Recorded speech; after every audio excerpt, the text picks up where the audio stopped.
Democrats and Republicans are gearing up for a fight over the future of the filibuster. Under the procedure, most pieces of legislation require a 60-vote supermajority to pass through the Senate. It's getting renewed attention as Democrats seek to advance a federal overhaul to U.S. election law. The For the People Act passed in the House earlier this month. It would enact automatic voter registration, restrict partisan gerrymandering of congressional districts, and bring greater transparency to political donations. If successful, the bill would effectively negate hundreds of Republican-led bills that aim to restrict voting access in 43 states. But with Senate seats evenly split 50-50 between both parties, the filibuster is threatening to stall most of President Biden's agenda, including the For the People Act. For more on this, let's bring in CBS News White House reporter Bo Erickson. He's traveling with the president in Wilmington, Delaware, and Politico congressional correspondent Olivia Beavers. She joins us from Washington.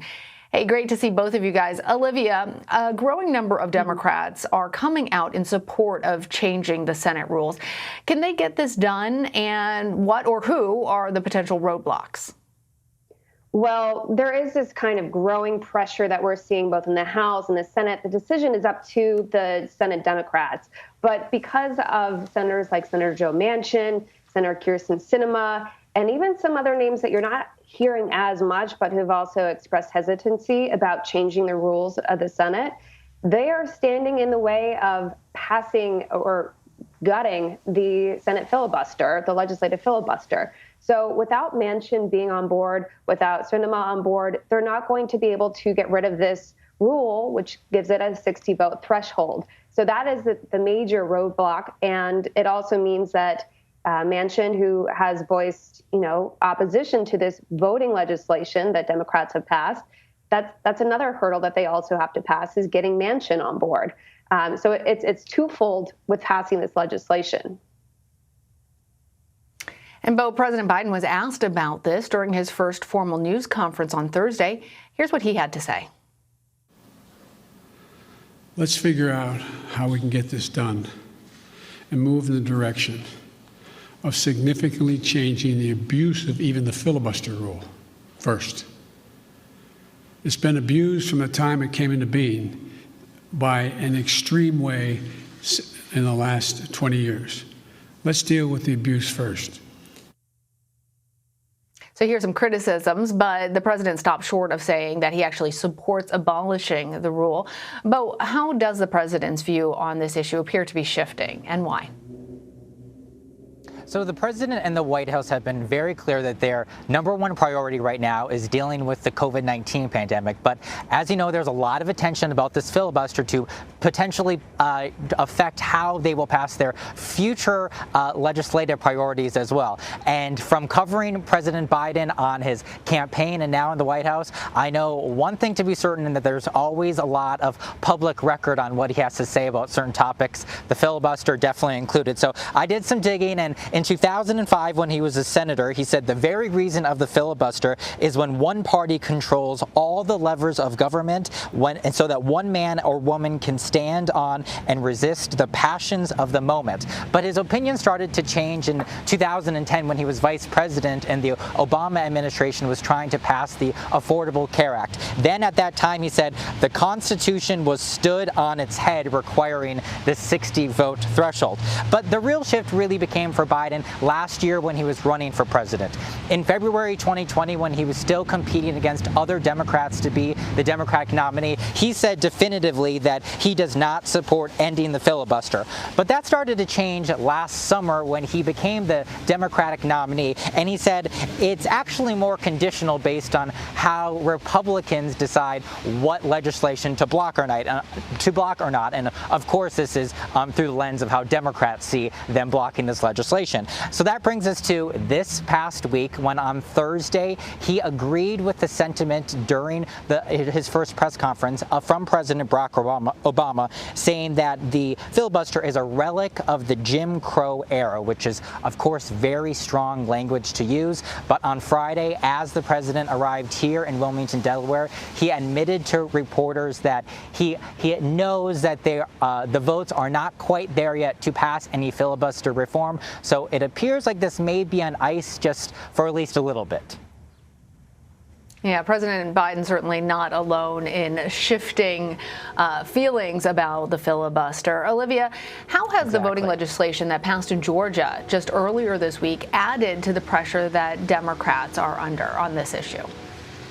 Well, you're certainly seeing these growing calls, especially among progressives, saying that if you don't pass this, you're going to actually see changes in who and how we are able to elect, because Democrats are warning that Black and brown voters will be deterred with these changes to the ballot boxes and absentee voters. And even in Georgia, they're not allowing, volunteers to pass out water and food as one of these new rules.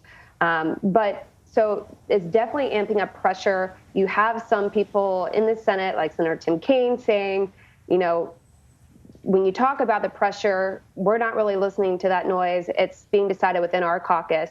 And I wanted to touch on something that Bo brought up, which is there are some Democrats or outside groups who are warning, when the Senate is not controlled by Democrats and Republicans are in control, getting rid of the filibuster would have a dangerous consequence for them. So there's also that's being kept in mind.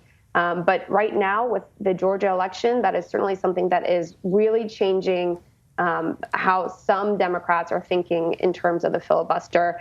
And my colleagues wrote this great story about it recently, which is that talking about gutting the filibuster is this new kind of litmus on the election campaign trail. So you have different Senate candidates saying that they would get rid of the filibuster if they get elected.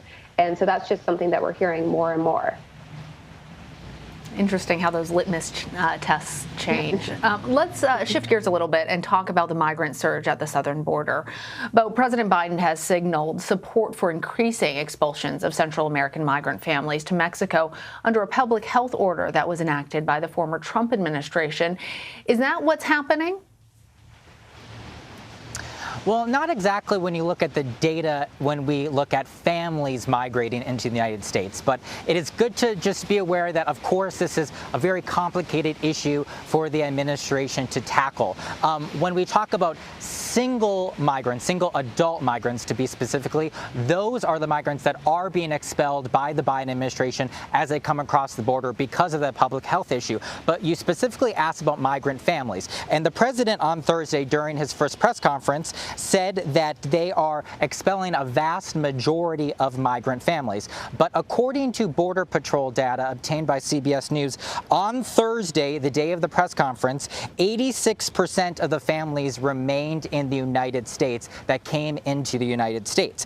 This morning, Texas Congressman Henry Cuellar said on Face the Nation that he is aware of 2,000 families released into the United States with no notice to appear at the immigration courts even. So there is obviously a difference there between those two statements. The last element that is very complicated for the Biden administration to address is definitely this issue with what to do with the thousands of unaccompanied minors in the country. As of Friday night, the federal government minors in U.S. federal custody. That is about 4,500 in Border Patrol facilities, and those are the facilities that just process these kids going through and that they try to get them into HHS shelters, which are more capable of taking care of these kids. And there's about 12,000 unaccompanied minors there. This is something with the unaccompanied minors that the Biden administration takes tries to tout as difference between their policy and the Trump administration. They say they are not expelling kids by themselves back across the border, and so therefore there may be more in U.S. custody right now.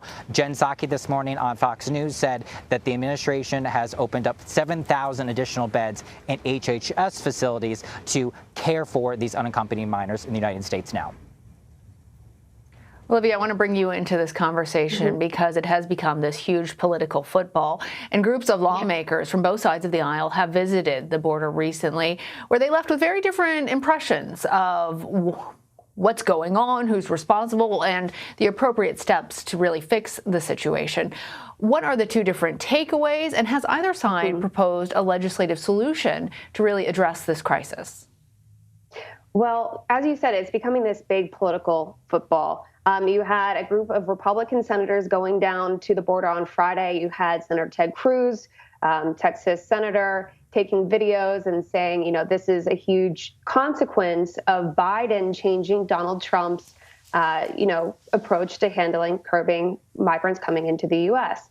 And then on the other side, you had Joaquin Castro, a Democrat from Texas as well, who took a delegation of 6 or so House Democrats down there. And they're saying that unlike the Trump administration, this is still an issue. We're working to fix it, but we're doing it in a humane process. So yes, you are seeing very different messages coming from depending on who is visiting the border. Democrats passed 2 bills recently, which would aim to help with Dreamers and help with giving worker permits for people coming to work to the U.S. on different farms and whatnot. Those passed with some Republican support, but because this is ballooning into this big political issue, Republicans are saying we're not going to support legislation until you give money for border security. So with that in mind, basically these 2 bills are just at a standstill in the Senate, which might have actually been able to get some Republican support previously. But on Wednesday, you had both Democrats and Republicans coming together and meeting, and the tone that they both took was optimistic, cautiously optimistic, I would say, where they were saying they're going to work to address the issues at the border. And there are still a lot of things to iron out, but they want to change how the U.S. deals with asylum. And both sides agree that the system as it is needs to be fixed. So hopefully the dialogue can continue and progress. But at the moment, we're seeing both sides sort of at this political standstill. Political standstill indeed. Bo Erickson, Olivia Beavers, thank you both. Thank you.